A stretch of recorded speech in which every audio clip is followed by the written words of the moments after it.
Assalamu alaikum everyone. Welcome to the class of family law, comparative family law, law 521.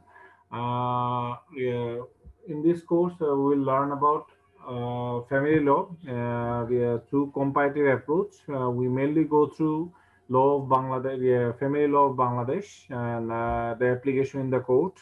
And later on, we focus on India and Pakistan, mainly South Asian laws on family.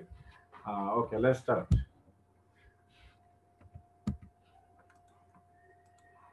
আচ্ছা, মুসলিম ব্যক্তি আইন। মুসলিম ব্যক্তি আইন বলতে কি বোঝায়? মু আমালাত, এটা হচ্ছে গিয়া আপনার আরবি শব্দ। হ্যাঁ, এটার বাংলা শব্দ হচ্ছে গিয়া আপনার মানে সামাজিক বিষয়াদি সংক্রান্ত বিধান, মুসলিম ব্যক্তি আইন। মুআমালা শব্দের অর্থ হচ্ছে দৈনন্দিন ব্যবহারিক জীবন বিধান।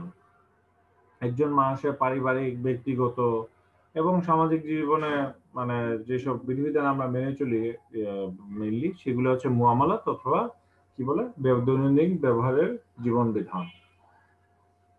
আচ্ছা, ইসলামে মানে সামাজিক আইন এটাকে বলা হয়, আর সাধারণ আইন ব্যবস্থা এটাকে বলা হয় ব্যক্তিগত আইন। তো এটা হচ্ছে কি আপনার মানে মুসলমান মানে সোসাইটি ল বলে, আর যেখানে এটা হচ্ছে গিয়া পার্সোনাল ল বলে, সাধারণ আইন ব্যবস্থা, সেকুলার আইন ব্যবস্থা। তো কাজেই মানে মুসলিম আইন অর্থ মুসলমানদের জন্য ব্যক্তিগত, নাগরিক ও সামাজিক আইন। এটা হচ্ছে কি আপনার মানে মুসলিম আইনের মোটামুটি সুন্দর একটা ব্যাখ্যা। আচ্ছা, এখন হচ্ছে মুসলিম শরিয়া আইন বলতে কি বোঝায়? হ্যাঁ, এগুলো হচ্ছে ওহী মারফত প্রেরিত আল্লাহর আদেশ, হ্যাঁ, কোরআনের মাধ্যমে যা আসছে। এটা হচ্ছে একটা ঐশী ব্যবস্থা, যা একটা মুসলিম রাষ্ট্রের দিক নির্দেশনা, মানে মুসলিম রাষ্ট্রের গাইডিং প্রিন্সিপাল। মুসলিম রাষ্ট্রের কনস্টিটিউশন হচ্ছে কোরআন। একটা মুসলিম রাষ্ট্র ইসলামিক স্টেটের কি বলে মানে মেইন ডকুমেন্ট হচ্ছে মানে কোরআন। আর কি বলে আপনার মানে বাংলাদেশের আদালত সমূহ সব ক্ষেত্রে মুসলিম আইন প্রয়োগ না করলেও ফ্যামিলি ম্যাটার্স, উত্তরাধিকার ম্যাটার্স মানে পারিবারিক বিষয়াদি ব্যক্তি অনেক ক্ষেত্রে হচ্ছে গিয়ে মুসলমানদের ক্ষেত্রে মুসলিম আইন, হিন্দুদের ক্ষেত্রে হিন্দু আইন, খ্রিস্টানদের ক্ষেত্রে খ্রিস্টান আইন। তো এইভাবে প্রয়োগ করা হয়। বৌদ্ধ এবং কি বলে ইহুদি ধর্ম সংখ্যা বাংলাদেশে নেগলিজিবল। বৌদ্ধ ধর্মের সমাধানগুলো সাধারণত ওনারাই পছন্দ করে নেন যে হিন্দু আইন অনুযায়ী ভাগ বাটোয়ারা হবে। আচ্ছা, তো হচ্ছে কি আপনার মানে এখন আদালত সমূহ কর্তৃক মুসলিম আইন প্রয়োগ ক্ষমতাবশ প্রধানত কি আমাদের মাননীয় সংসদ কি বলে ওনারা হচ্ছে গিয়ে কি প্রণীত আইন, ওনাদের প্রণীত আইন হচ্ছে। তবে কিছু অংশ আসছে হচ্ছে বিধিবদ্ধ আইন সমূহ থেকে। বিধিবদ্ধ আইন মানে কোনো কোনো জায়গায় কি কোরআন পাক থেকে কিছু আসছে, কিছু কিছু আসছে বাইবেল থেকে, মানে খ্রিস্টানদের যে আইনগুলো, তারপরে হিন্দুদের যে আইন।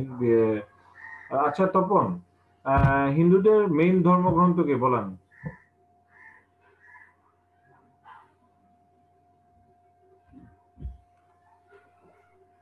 স্যার, বেদ। হিন্দুদের প্রধান ধর্মগ্রন্থ চারটা হইল বেদ। বেদ হইল ঋগ্বেদ, সামবেদ, যজুর্বেদ, অথর্ববেদ। আচ্ছা, ঠিক আছে, তাহলে মানে হচ্ছে মানে শুনতে পাচ্ছেন স্যার? চারটা বই কি একসঙ্গে মানে বেদ নামই চারটা বই পরিচিত, মানে বাট মানে আগের নামগুলো একটু ভিন্ন। তো যাই হোক, বেদ ধর্মগ্রন্থে অনুযায়ী যে বিধিবিধানগুলো আসে সেগুলো হিন্দু আইনের ক্ষেত্রে অ্যাপ্লিকেবল। ঠিক আছে, আসেন চলুন যাই। আচ্ছা, বাংলাদেশে মুসলিম আইনের বিধানসমূহ প্রয়োগ করা হয় কোন কোন ক্ষেত্রে? এটা ইতিমধ্যে একবার বলছি। তারপরে স্পেসিফিক জেনে নেন। উত্তরাধিকারের ক্ষেত্রে সাকসেশন, এটা আপনাদের এলএলএম এ আপনাদের সাবজেক্টে আছে। জমি ক্রয়াধিকার, জমি ক্রয়াধিকার কি জিনিস, জমি ক্রয়ের অধিকার কিভাবে হয়, এটাতে আছে। দখল, বিবাহ, তালাক, ভরণ পোষণ ইত্যাদি ক্ষেত্রে কি হয়। আচ্ছা, আপনারা হয়তো বলতে পারেন স্যার আমাদের deed of sale, deed of partition এগুলা কি মুসলিম আইন অনুযায়ী হয়?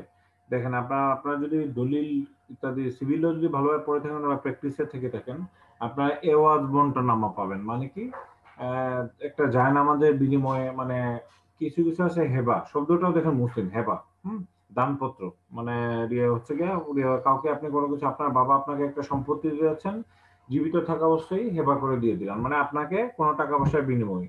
আবার হচ্ছে এওয়াজ হেবানামা, এওয়াজ বন্টনামা, এটা হচ্ছে গিয়ে কি এটা ধার্মিক, আপনার একটা তসবিহ আছে অথবা জায়নামাজ আছে, এটার বিনিময়ে আপনার বাবা আপনাকে অথবা মানে অন্য কোনো পারিবারিক সদস্য আপনাকে বিনিময়ে এটা দিয়ে দিল। এটা হচ্ছে মানে এক ধরনের সম্মানের সূচক আর কি। কারণ একটা যদি কি বলে জায়নামাজ অথবা তসবি, এটা তো মূল্যমান আপনি করা যায় না, বাট ধার দিয়ে ধর্মীয় ব্যাপার স্যাপার থাকে, সেক্ষেত্রে এই বিনিময়টা হয়। তো এই ধরনের ক্ষেত্রে কাজে দেখা যাচ্ছে জমি ক্রয়াধিকার ইত্যাদি ক্ষেত্রেও মুসলিম আইনগুলো বাংলাদেশে আছে। হুম।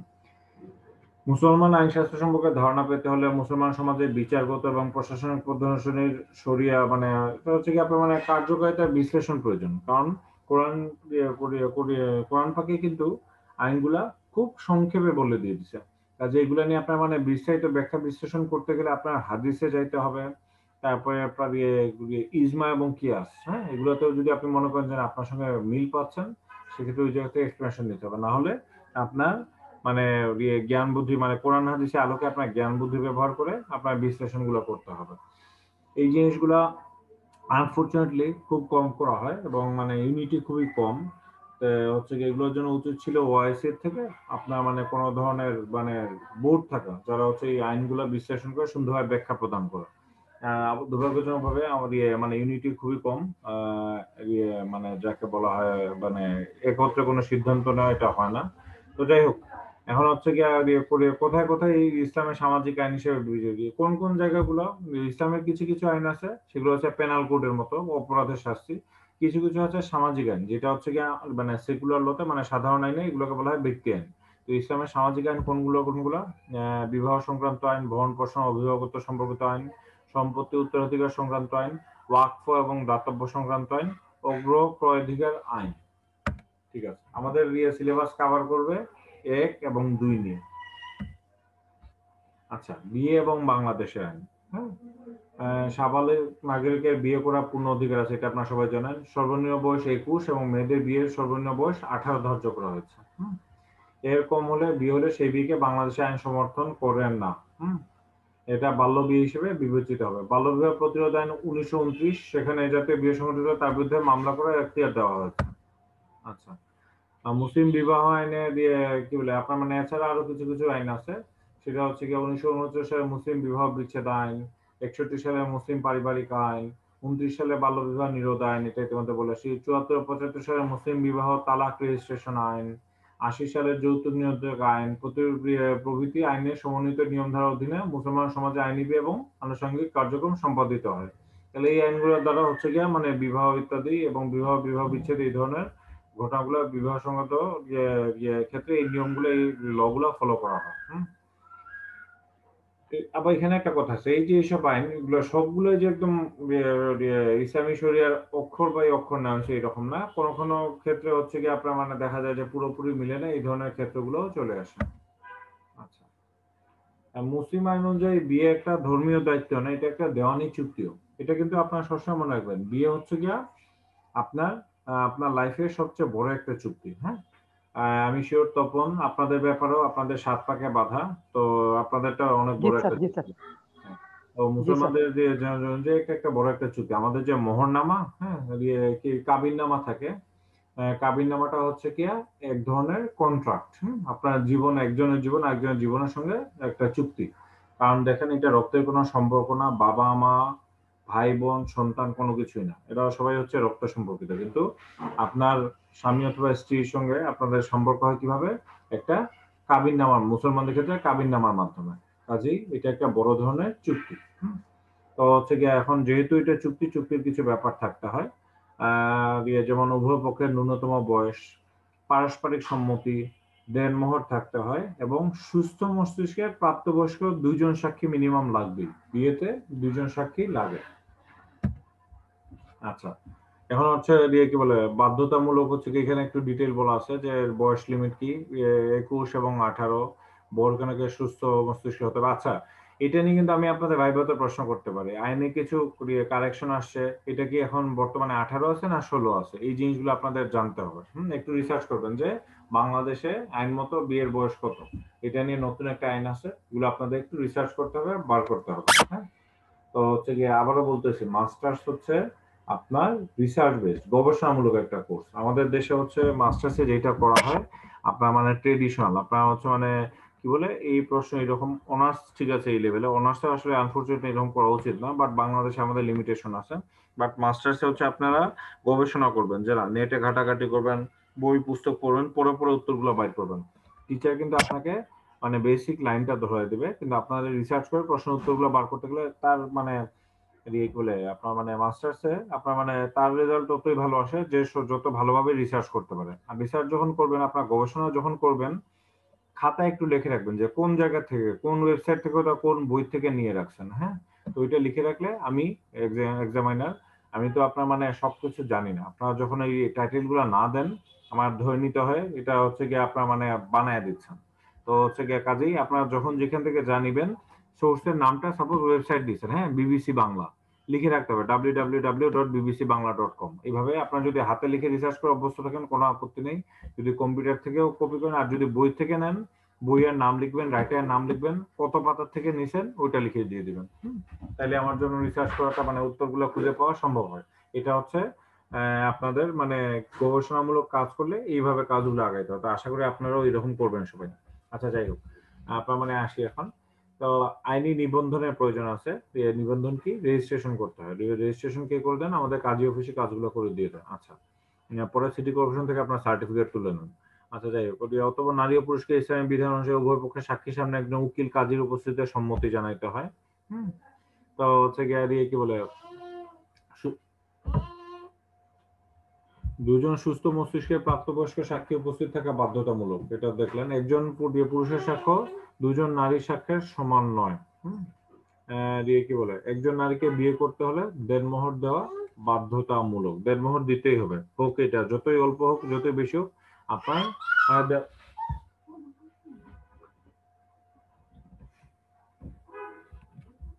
একজন নারীকে বিয়ে করতে হলে দেনমোহর মানে যতই অল্প হোক কিংবা যতই বেশি হোক আপনাকে দেনমোহর দিতে হবে। কাবিননামা দেনমোহর ছাড়া হবে না। হ্যাঁ, তো মুসলিম বিয়ে ভ্যালিড হবে না যদি না কাবিননামাতে দেনমোহরের কথা না থাকে। দেওয়া না দেওয়া এটা আপনার মানে মানে এটা তো সাধারণত ওয়াইফদের ইচ্ছা, যে ওয়াইফের পরিবার যদি বলে দিয়ে দিতে হবে এখনই দিয়ে দিতে হবে, যদি ওয়াইফ বলেন যে না পরে দিলে হবে সেক্ষেত্রে পরে দিলে হবে, কিন্তু দেনমোহরের অ্যামাউন্টটা লিখা থাকতেই হবে, কাবিননামাটা মাস্ট, নাহলে ওটা মুসলিম শরিয়া অনুযায়ী এবং বাংলাদেশের মুসলিম বিয়ে অনুযায়ী ভ্যালিড হবে না। আচ্ছা, দেনমোহর কি? একটা আর্থিক নিশ্চয়তা, ওর এটা হতে পারে অর্থ অথবা সম্পত্তি, যার বিনিময়ে নারী আপনি মানে আপনার ওয়াইফকে নট মেসেজে টাকাই দিতে হবে, আপনি একটা জমি দিয়ে দিতে পারেন, একটা ফ্ল্যাট দিয়ে দিতে পারেন, একটা ফ্ল্যাটের কিছু অংশ দিয়ে দিতে পারেন, এটা আপনার ইচ্ছা। এটা দিয়ে আপনার সম্পত্তি হতে পারে, অর্থ হতে পারে। আপনার মানে ইসলামের আইন অনুযায়ী এবং বাংলাদেশের মানে মুসলিম বিবাহ আইন অনুযায়ী এছাড়া আপনার মানে বিয়েটা হালাল হবে না, কাজে হালাল অথবা সিদ্ধ করার জন্য আপনার দেনমোহর থাকতে হবে। দেনমোহর সম্পূর্ণ আদায় করে দিতে হয়, দেনমোহর মাফ হয় না।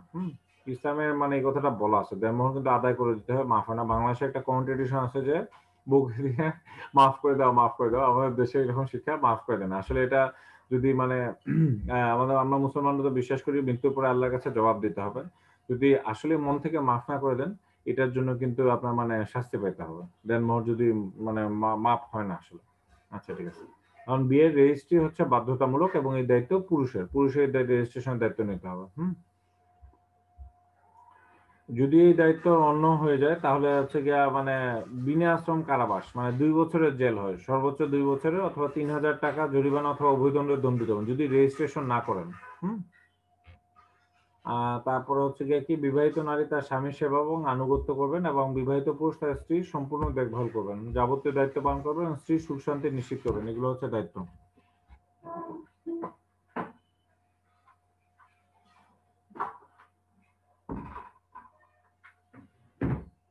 আচ্ছা, যে সকল আইন দ্বারা বৈবাহিক সম্পর্ক নিয়ন্ত্রিত হয় সেগুলোকে বলা হয় বিবাহ আইন। এটা আপনি ইতিমধ্যে বুঝে গেছেন। বিচার্য বিষয় হচ্ছে বিবাহ এবং বিবাহ বিচ্ছেদ। আচ্ছা, বিবাহ কি? বিবাহের আরেকটা নাম হচ্ছে নিকাহ। হ্যাঁ, ইসলামের বিবাহের সঙ্গে আইনগত, সামাজিক এবং ধর্মীয় বিভিন্ন বিষয় জড়িত। এটি একটি চুক্তি যার উদ্দেশ্য কি, আপনার দাম্পত্য সম্পর্কে আইনগত অনুমতি দেওয়া হয়, হেফাজত এবং সন্তানাদির বৈধকরণ করা হয়। হ্যাঁ, এটা হচ্ছে বেইলি 4 এবং আল হিদায়া মানে এই গ্রন্থে বলা আছে। বিচারপতি মাহমুদকে, উনি হচ্ছে এলাহাবাদের কোর্টের একজন জাস্টিস, এলাহাবাদ ইন্ডিয়ার এলাহাবাদ হাইকোর্ট। ওনার মত অনুসারে হচ্ছে মুসলিম বিবাহ কোনো ধর্মীয় ব্যাপার না, বরং সম্পূর্ণরূপে একটা সামাজিক চুক্তি, এবং এটা আমিও এগ্রি করি।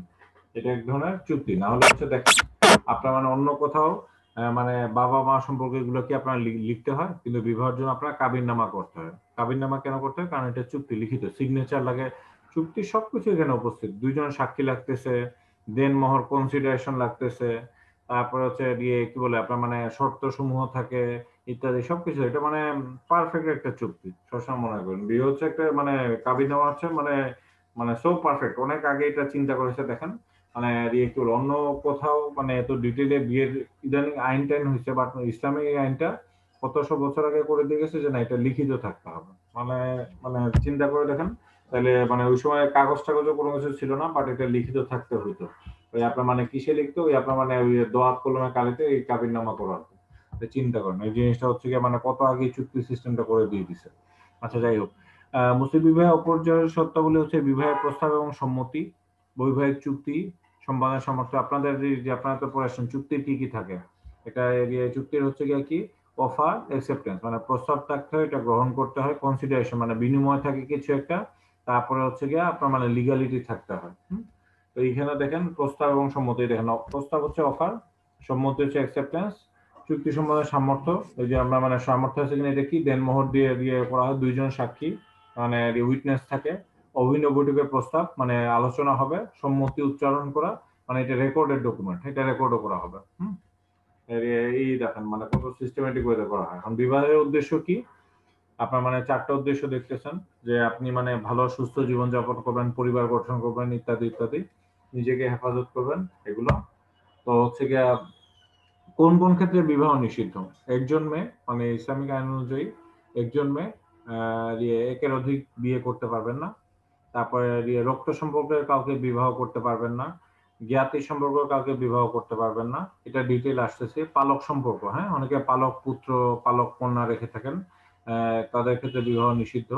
পঞ্চম স্ত্রী গ্রহণ করতে পারবেন না ইসলামে এট এ টাইম, এটা আমি ডিটেইল আসতেছি। আপনার মানে চারজন স্ত্রী রাখতে পারবেন, বাট ক্ষেত্রে আইন আছে। যথাযথ সাক্ষীর অনুপস্থিতি থাকলে বিবাহ নিষিদ্ধ। কি বলা আছে, দুইজন সুস্থ মস্তিষ্কে সাক্ষী থাকতে হবে, কাজেই হচ্ছে কি আপনার যথাযথ সাক্ষর উপস্থিতি না থাকলে বিবাহ নিষিদ্ধ।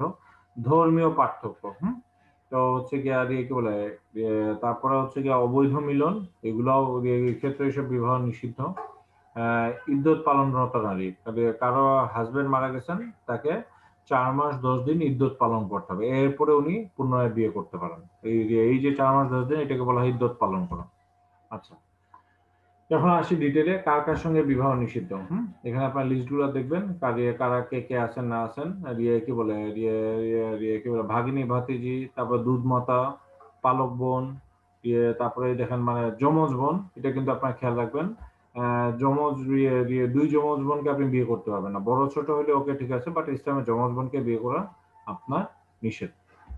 আচ্ছা, কি বলে এখন এই জায়গায় একটা রেফারেন্স আছে, এই যে আমি বললাম ধর্মের পার্থক্য, এখন হচ্ছে ধর্মীয় পার্থক্যের ক্ষেত্রে একটা কিছু জায়গায় একটা এক্সেপশন আছে।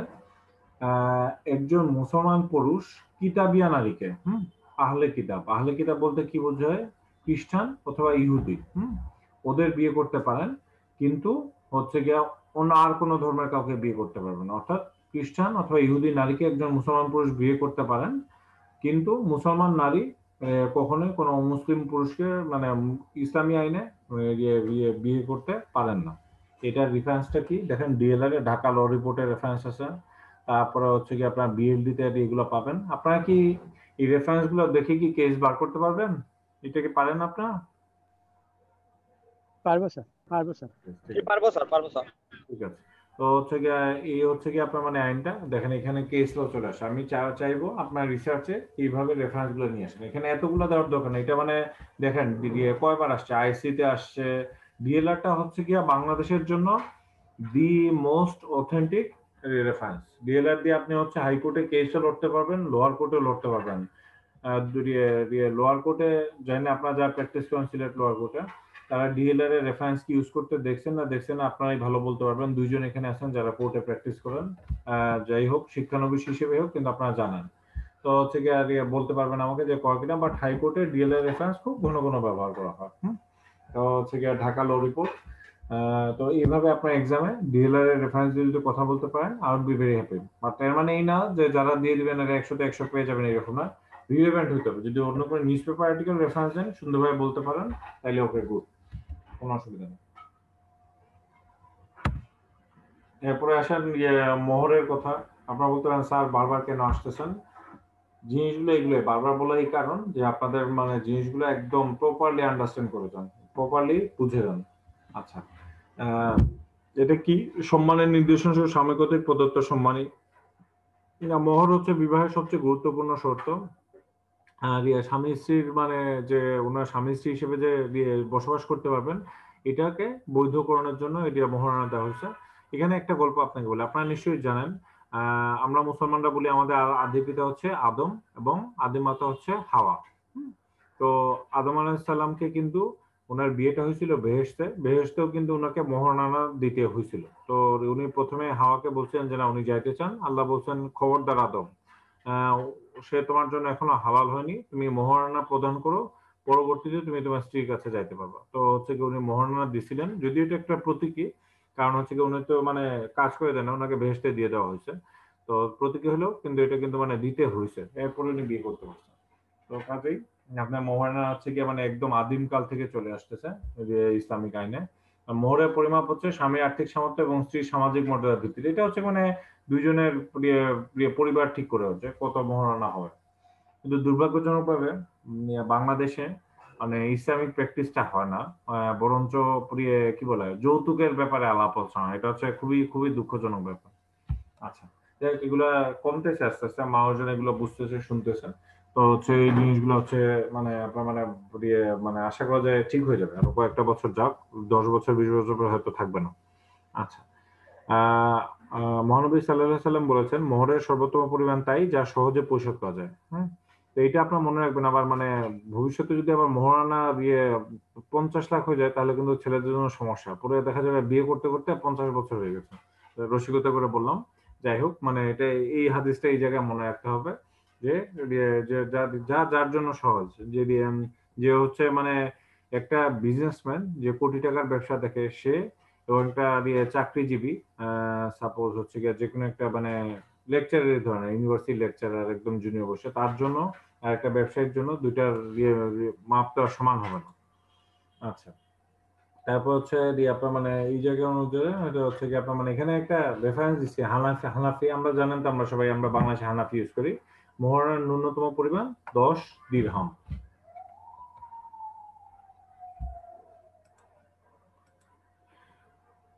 আচ্ছা,